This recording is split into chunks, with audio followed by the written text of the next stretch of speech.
Kami ini kan terkadang latihan fisik di lapangan. Pakaian kami saat itu kotor dan tak tertutup kemungkinan kena najis. Kemudian tiba waktu sholat kami saat itu tak mungkin untuk berganti pakaian karena rumah kami jauh. Jadi bagaimana Pak Ustadz? Itu tanah tidak najis. Kecuali nampak betul anjing terkencing situ. Duduk kita situ. Nah, itu baru najis. Jadi kotor tidak najis. Makanya kalau kita lihat orang Mesir, sholat dia. Dibentangnya koran di depan tokonya. Allahu Akbar. Kotor bukan najis. Maka kita jaga. Lalu kemudian ada sarung kecil. Saya pergi ke Makassar, dikasih orang hadiah sarung kecil sebesar amplop. Kecil. Itu bisa kita gantung. Sampai masanya kita buka, kita pasang. Payah bukanya Pak Ustaz. Kejap aja tuh. Kejap aja. Sholat. Allahu Akbar. Ini kita jaga. Karena itu yang akan kita bawa menghadap Allah Subhanahu wa taala. Inna awwala ma yuhasabu bihil 'abdu yaumal qiyamah. Yang pertama kali dihisab dihitung nanti hari kiamat, salatuhu. Salat.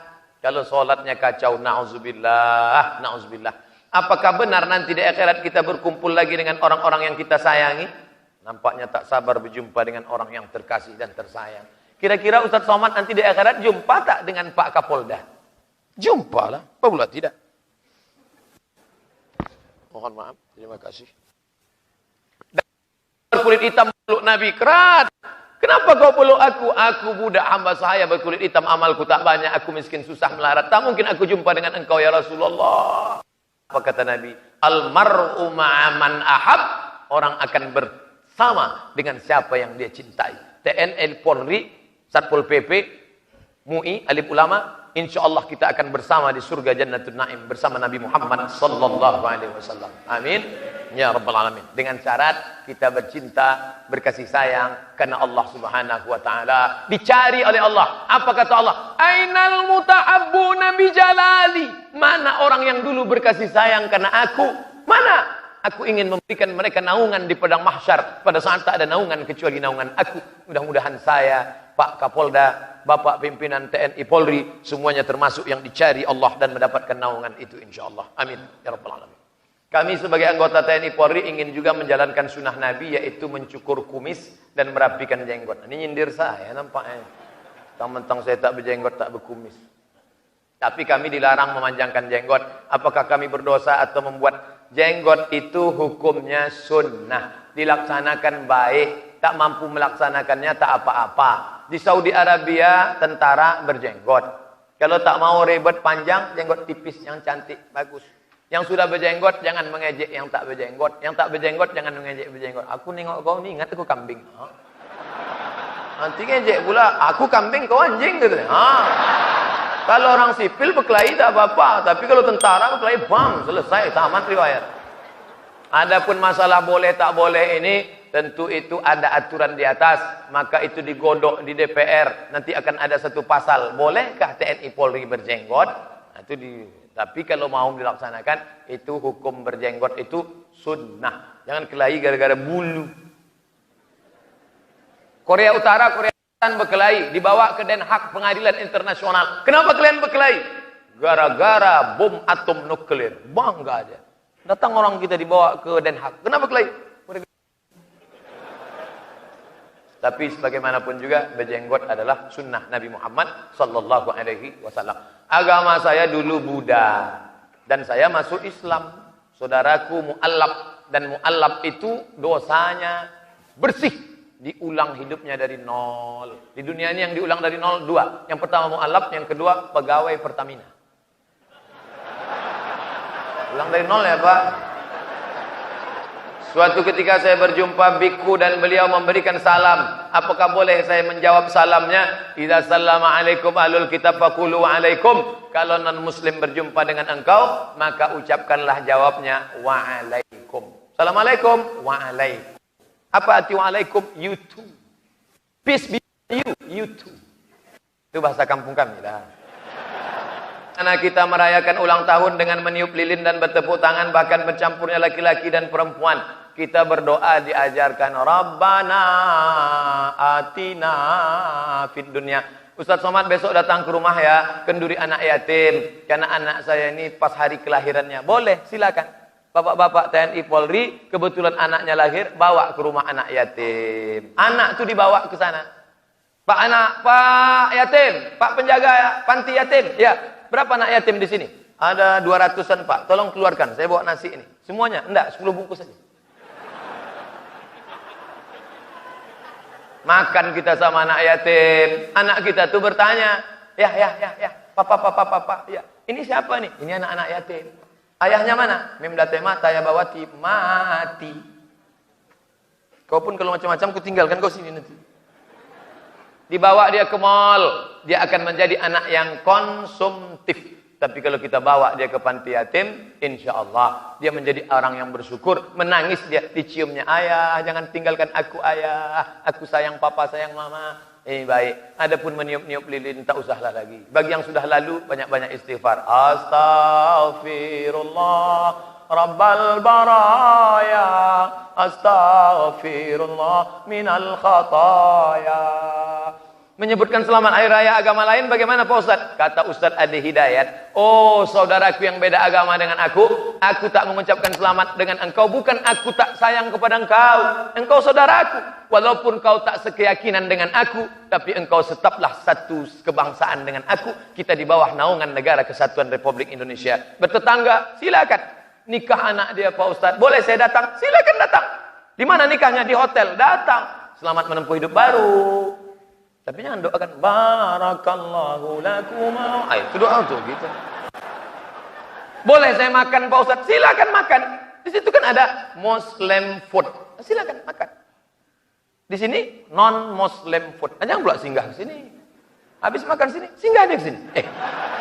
Kenapa kau makan sini? Kuahnya aja sedikit Pak Ustaz. Oh, tak bisa.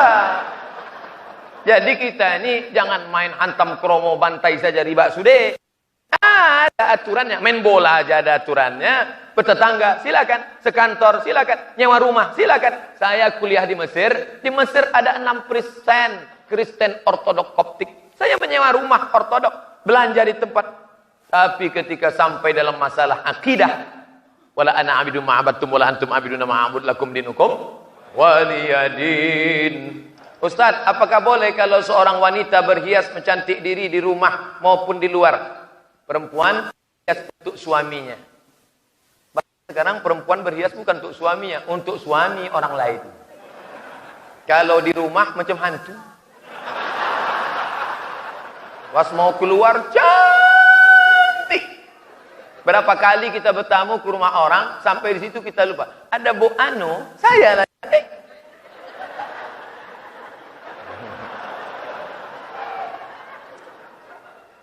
Jangan terlalu berpatokan pada make up.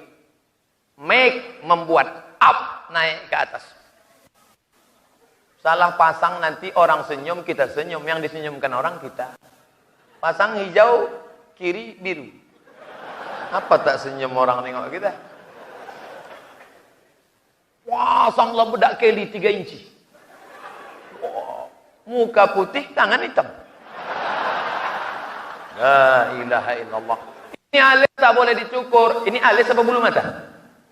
Alis. Ini tak boleh dicukur. Dia ambil pisau, dia ambil.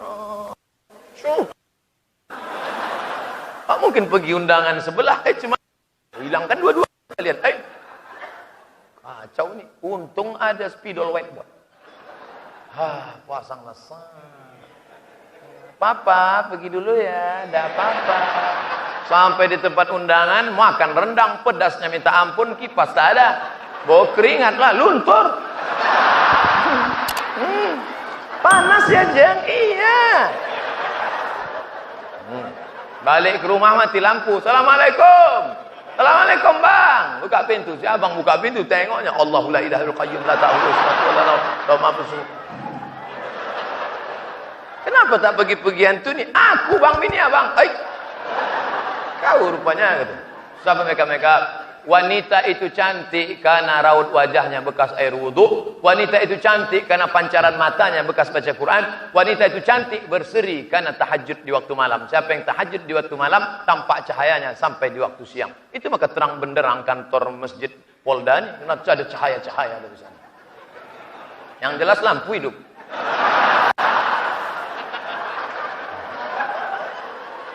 Apakah keluarga yang non-muslim mendapatkan hak dalam warisan? Seperti apa solusinya jika tidak mendapatkan hak?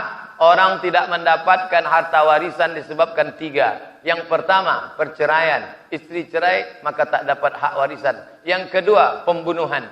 Seorang membunuh ayahnya, maka dia tak dapat warisan. Yang ketiga, berbeda agama. Maka beda agama, tak dapat warisan menurut hukum Islam. Tapi kalau menurut hukum negara, dia dapat.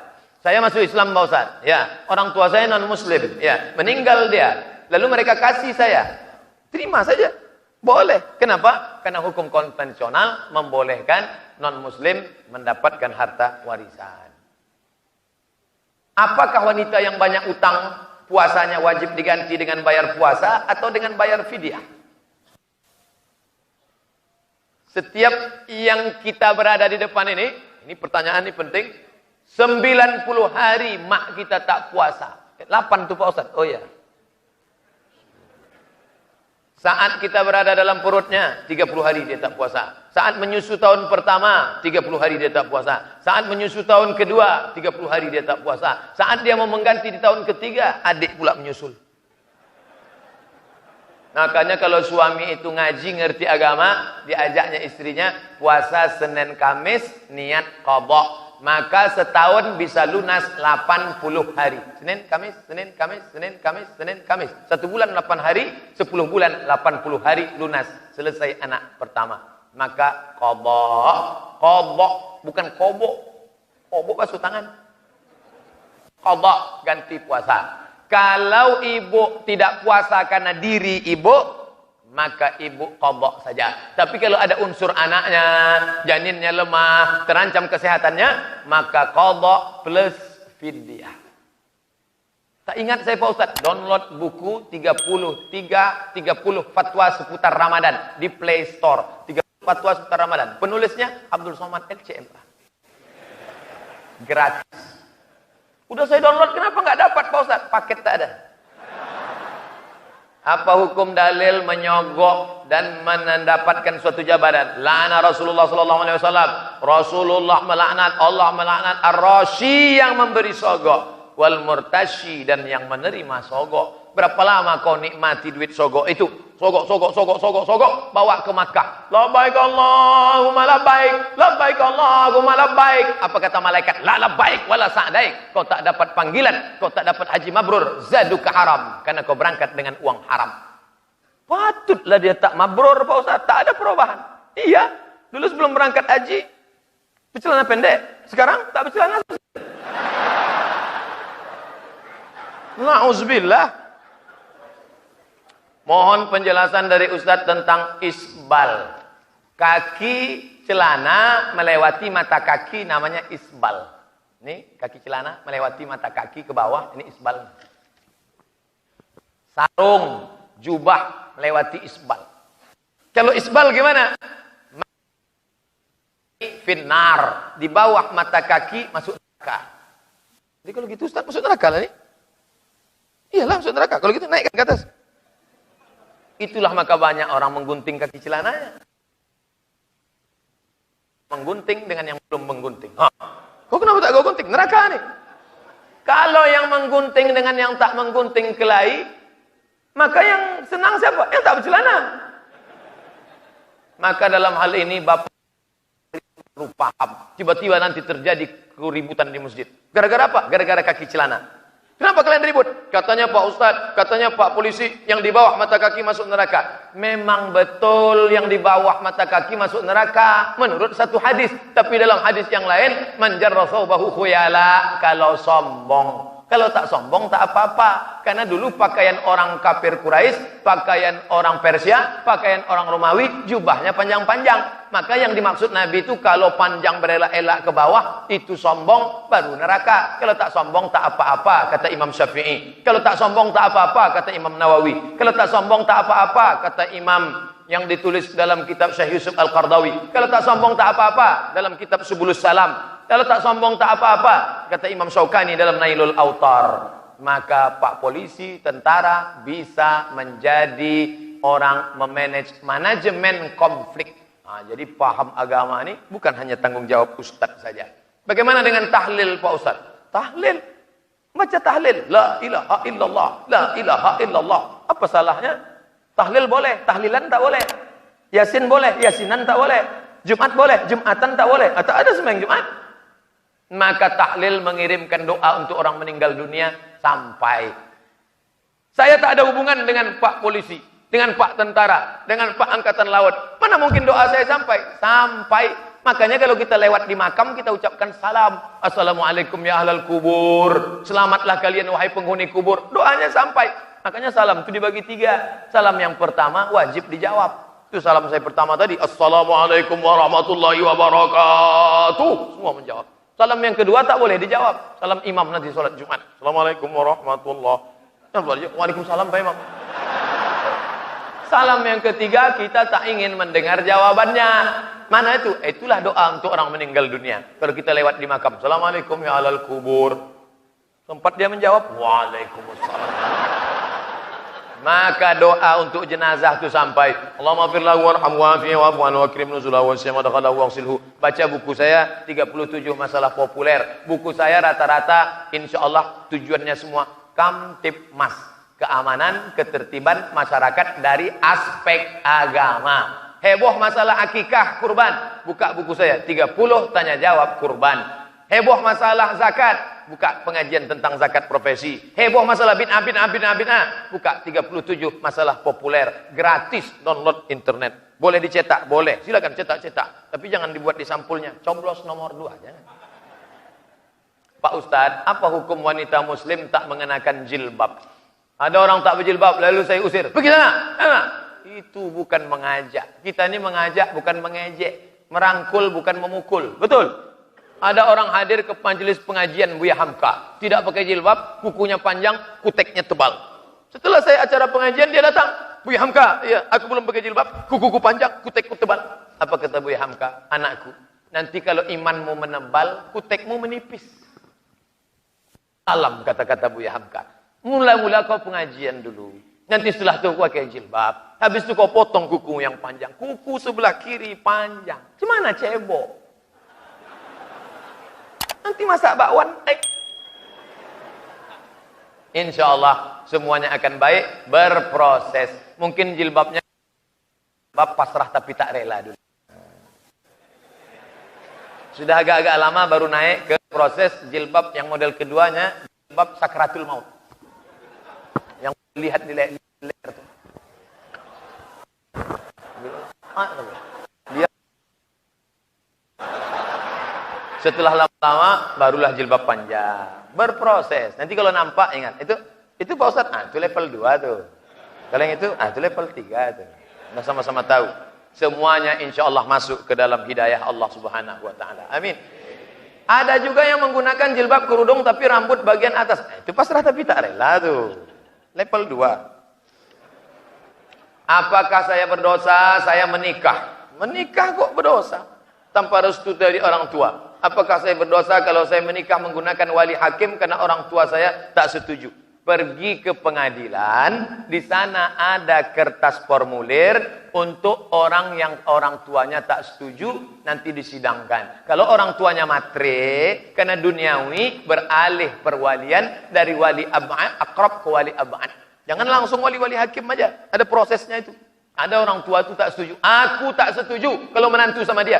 Kenapa ya? Masa dia datang pakai kap 70 CB 100? Kalau itu ya, itu memang itulah yang mantap tuh kata dia. Oleh sebab itu kalau dia kena sebab duniawi, itu boleh dialihkan ke yang lain, disahkan oleh hakim pengadilan agama. Pak Ustadz, nama saya XXX, tak boleh sebut nama, menjaga kode etik jurnalistik. Dalam hadis dikatakan kuntum khaira ummah, bukan hadis itu bang, itu ayat Quran. Untung tak saya sebut nama tadi kan.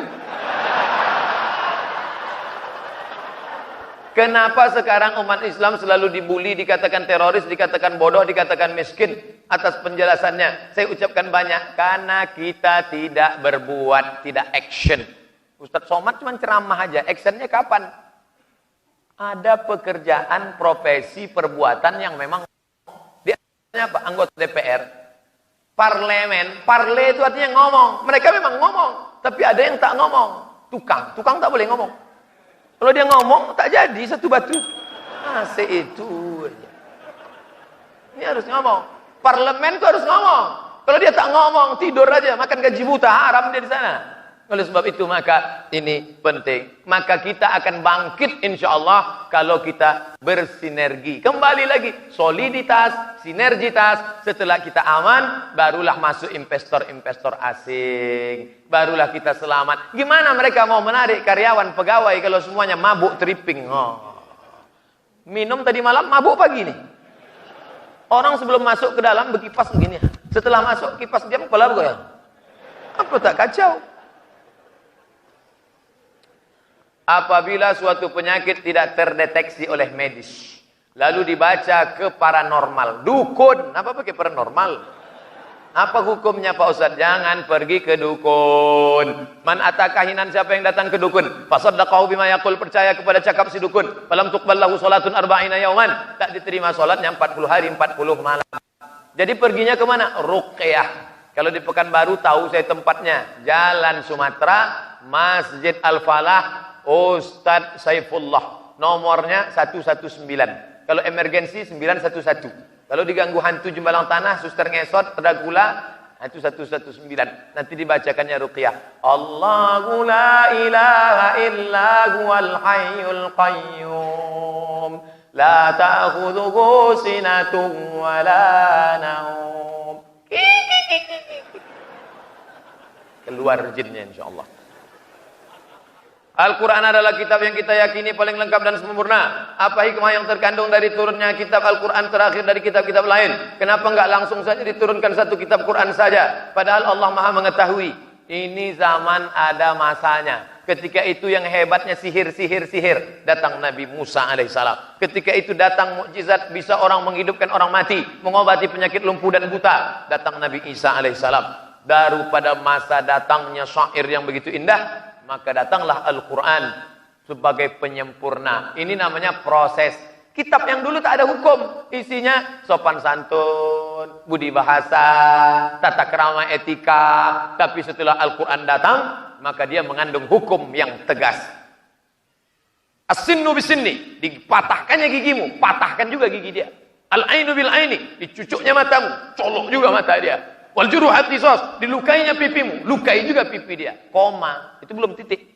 Faman afa, siapa yang mau memaafkan? Wa aslaha, mau berdamai, fa ajruhu 'ala Allah. Ada hukum dan ada perdamaian. Ada akhlak, ada juga hukum. Maka Islam datang disempurnakan oleh Nabi Muhammad sallallahu alaihi wasallam. Al-yauma, hari ini, akmaltu lakum dinakum, kusempurnakan agamaku, wa raditu lakumul Islam madina, kuridhoi Islam sebagai agamamu. Bagaimana hukumnya orang yang berlainan agama nikah mengikut secara muslim? Kementerian Agama Republik Indonesia, ujung tombaknya di kecamatan KUA. Tidak ada KUA yang berani menikahkan beda agama, karena dalam hukum kompilasi hukum Islam Indonesia, beda agama tidak sah. Kalau ada artis menikah beda agama, dia tidak tercatat di KUA, tapi di catatan sipil, atau pergi ke Australia, ke Amerika, ke Jepang dan lain sebagainya. Maka dalam hukum Islam tidak boleh nikah beda agama. Allah Subhanahu wa taala memerintahkan kepada malaikat Jibril agar memperjalankan Nabi Muhammad pada malam hari dari Baitul Masjidil Haram ke Masjidil Aqsa. Kemudian naik lagi ke Sidratul Muntaha. Sebelum diwajibkan salat, Masjidil Haram, Masjidil Aqsa digunakan untuk apa? Tempat tawaf, beribadah, berkeliling. Inna safa, beribadah. Subhanallah walhamdulillah wa la ilaha illallah, Allahu akbar. Apakah ada salat sebelum Nabi Muhammad? Ada. Ada salatnya tegak saja. Salat siapa itu? Nabi Sulaiman alaihi.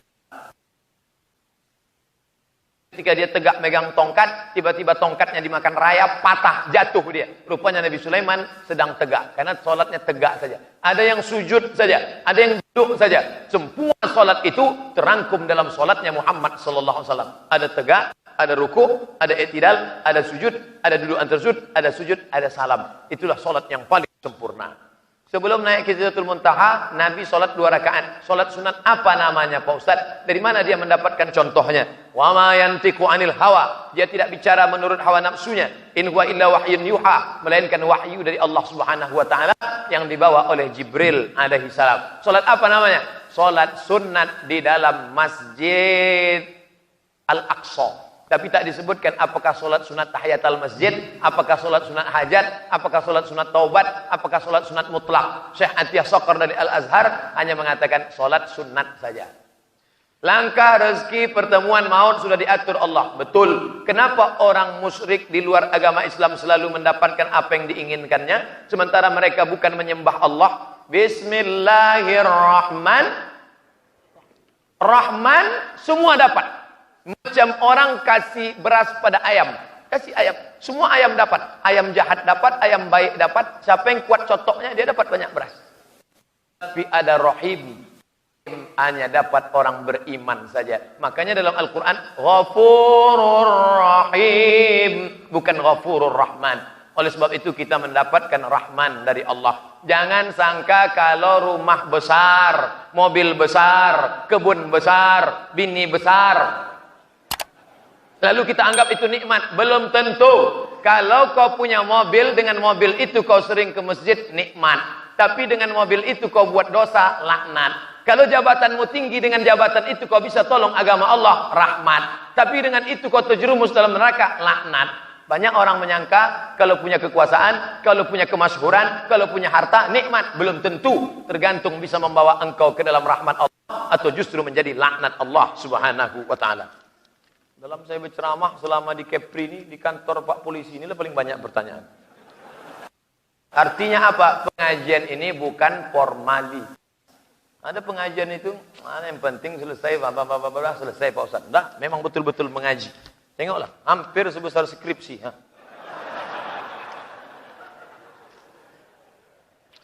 Tiga lagi, sabar, sabar, dan sabar. Di manakah Allah, Pak Ustaz? Alladzi ayyanal aina la yuqalu ayyanahu aina. Sebelum tempat ada, dia sudah ada. Bagaimana kita memakai kata di mana? Sebelum kata di mana itu ada, dia sudah ada. Lalu apa makna ayat Ar-Rahman 'alal arsy istawa? Allah duduk di atas aras, Allah berkuasa. Pemahamannya serahkan pada Allah Subhanahu wa taala. Kita tidak mentakwilkannya, tapi untuk membela orang yang mengatakan Allah duduk di atas aras seperti aku duduk di atas kursi, maka datang Imam Abdul Hasan Asy-Syadzili mentakwilkan. Bapak Kapolda duduk di atas kursi Kapolda selama 5 tahun. Bukan artinya Pak Kapolda duduk aja di atas kursi. Makna duduk di atas kursi itu berkuasa. Itu maknanya.